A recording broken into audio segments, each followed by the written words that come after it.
to another video presented by Next Students Adda. मैं सरिता चाणक. I welcome you all to this new video. In today's video, we are going to cover tenses. One of the most important topics of English grammar. I will try to explain you in the easiest manner. Tenses. First of all, we need to know that tenses तीन तरह के होते हैं: present tense, past tense, future tense. कोई भी बात present के बारे में बतानी है, we will use this tense. Past के बारे में बात करनी है, past tense. फ्यूचर के बारे में बात करनी है, future tense. सिंपल है. अब प्रेजेंट टेंस को फर्दर बाइफर्केशन चार पार्ट में हुआ है: present indefinite, present continuous, continuous tense को प्रेजेंट प्रोग्रेसिव टेंस भी कहते हैं, present perfect tense, present perfect continuous tense, past indefinite, past continuous, past perfect, past perfect continuous. Same future में भी है. अब देखिए, आज की इस वीडियो में हम प्रेजेंट कंटिन्यूअस, पास्ट कंटिन्यूअस और फ्यूचर कंटिन्यूअस को कवर करेंगे. बहुत इजी है, बिल्कुल आप इस चीज को मान के चले कि ये तीनों टेंसेस ऐसे हैं जो आपका टोटली 2 मिनट्स देंगे समझने के लिए, कंसेप्ट को समझने के लिए. ठीक है, so let's get started with the present continuous tense. देखिए, इसका पहले फॉर्मूला देख लेते हैं. सब्जेक्ट होता है, उसके बाद में उसमें हेल्पिंग वर्ब होती है. हेल्पिंग वर्ब इज एमआर, कोई भी सब्जेक्ट के अनुसार लगती है. सब्जेक्ट यदि सिंगुलर है तो इज लगेगा, सब्जेक्ट यदि प्लूरल है तो आर लगेगा, और आई के साथ प्रिसाइजली एम लगेगा. नाउ वर्ब, वर्ब की फर्स्ट फॉर्म प्लस आईएनजी और उसके बाद में ऑब्जेक्ट या फिर अदर वर्ड्स. नॉट नेसेसरी कि हर समय ऑब्जेक्ट भी हो, कई बार ऑब्जेक्ट ना होके अदर वर्ड्स भी हो सकते हैं. Now let's look at some example. अब देखो, सब्जेक्ट क्या होता है एग्जांपल पर देखने से पहले. सब्जेक्ट कौन होता है? सब्जेक्ट डूअर होता है या जिसके बारे में बात की जा रही है. सब्जेक्ट कौन होता है? डूअर या जिसके बारे में बात की जाती है. For example, she is going to market. तो यहाँ पे वो करने वाली है, काम को करने वाली कौन है? She is going to market.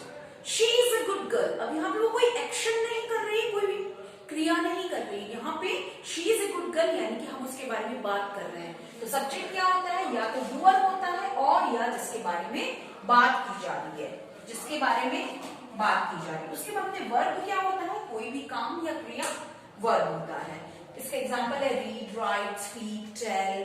तो ये सारी क्या हो गई?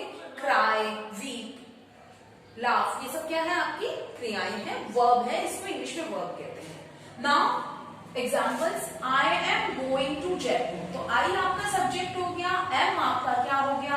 हेल्पिंग वर्ब हो गया. गोइंग आपका क्या हो गया? वर्ब हो गया, वर्ब के साथ आईएनजी, गो के साथ आईएनजी, गोइंग हो गया. एंड देन अदर वर्ड्स आ गए. यहाँ पे ऑब्जेक्ट नहीं आया है, यहाँ अदर वर्ड्स आए हैं.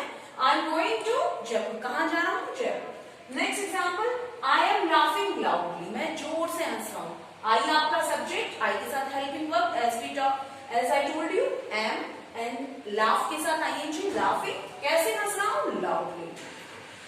She is crying, वह रो रही है. कैसे रो रही है? bitterly. bitterly का मतलब होता है बुरी तरीके से. तो she is crying bitterly. Next है she is walking. she is walking fast. कैसे चल रही है? तेज चल रही है. He is reading, क्या पढ़ रहा है? reading a book. तो देखिए, इन 4 सेंटेंसेस में ऑब्जेक्ट नहीं आया है. इन 4 सेंटेंसेस में अदर वर्ड्स आए, ये कॉम्प्लीमेंट आया है. लेकिन इस सेंटेंस में ही इज रीडिंग, रीडिंग क्या? तो क्या का उत्तर क्या मिला हमें? A book. तो he is reading a book, तो ये आपका ऑब्जेक्ट है. ठीक है, तो subject, helping verb, verb plus object. तो आप समझ गए, सब्जेक्ट होता है, हेल्पिंग वर्ब होता है, वर्ब होता है, उसके साथ आईएनजी फॉर्म, और बाद में या तो ऑब्जेक्ट आ जाता है या अदर वर्ड्स आ जाते हैं. इन 4 केसेस में अदर वर्ड्स आए हैं और इस केस में अ बुक आया है. ठीक है, अब मैंने कहा कि 30 सेकेंड्स लगेंगे आपको कंसेप्ट समझने में. कंसेप्ट समझने में आपको 30 सेकेंड लगेंगे. अब हम यहाँ पे इन्हीं सेंटेंसेस से पास्ट कंटिन्यूअस टेंस करेंगे. क्या करेंगे?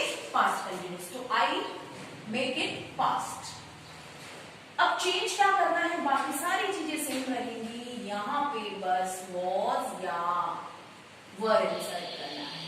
सब्जेक्ट है, हेल्पिंग वर्ब वॉज या वर लगेगी, वर्ब की वही आईएनजी फॉर्म लगेगी.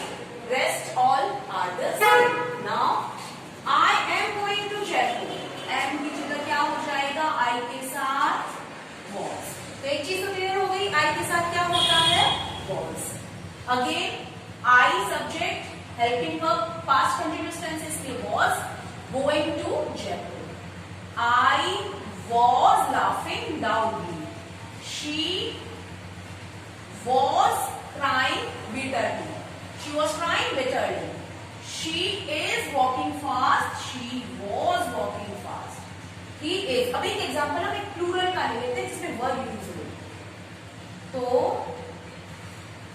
they were reading newspaper.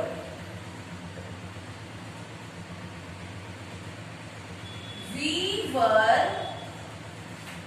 eating our dinner. तो अब क्या क्लियर हुआ? आई के साथ was, सिंगुलर के साथ was और बाकी प्लूरल सब्जेक्ट्स के साथ क्या लगेगा? वर्ब. तो was किसके साथ? सिंगुलर प्लस आई के साथ और वर्ब किसके साथ लगेगा? प्लूरल के साथ. तो क्लियर हो गया? प्रेजेंट कंटिन्यूअस और पास्ट कंटिन्यूअस में डिफरेंस क्या है? सारी चीजें सेम है. हेल्पिंग वर्ब प्रेजेंट में इस एमआर लगती है और पास्ट में क्या लगेगी? was वर्ब लगेगी. Now we'll move to the next tense, that is future continuous. Sorry, my handwriting is actually really very beautiful. So अब फ्यूचर कंटिन्यूअस में क्या होता है? अब यहां पे थोड़ा सा चेंज करना है. अगेन क्या हो गया? विल बी या शैल. ठीक है. अब नाउ सारी चीजें सेम रहेंगी, बिल्कुल एक जैसी, और हेल्पिंग वर्ब में चेंज हो जाएगा. तो ये क्या बन जाएगा? Future continuous tense. सब्जेक्ट होता ही है सब में. फ्यूचर कंटिन्यूअस में हेल्पिंग वर्ब क्या आएगी? Will be and shall be. Will be कहां लगता है? विल बी लगता है शैल बी. तो पहले हम शैल बी को देखेंगे, विल बी अपने आप समझ में आ जाएगी. शैल बी लगता है आई और वी के साथ. तो बाकी सबके साथ क्या लगेगा? विल लगेगा. ठीक है. तो I shall be. I shall be going. I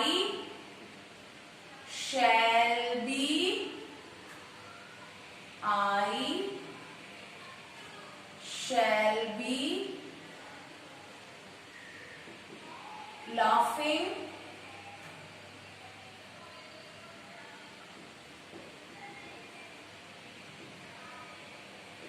loudly. She will be crying bitterly. She will be walking fast. They will be reading newspaper and we shall be eating our dinner. तो आपको समझ में आ गया difference किसका है? केवल और केवल हेल्पिंग वर्ब का है. उसके अलावा कोई डिफरेंस नहीं है. सब्जेक्ट होता है, वर्ब की आईएनजी फॉर्म होती है, ऑब्जेक्ट या अदर वर्ड्स आते हैं. तो आई होप ये आपको क्लियर हो गया होगा. Thank you so much. Will see you in our next video. But if you liked it, please do share and subscribe. Thank you.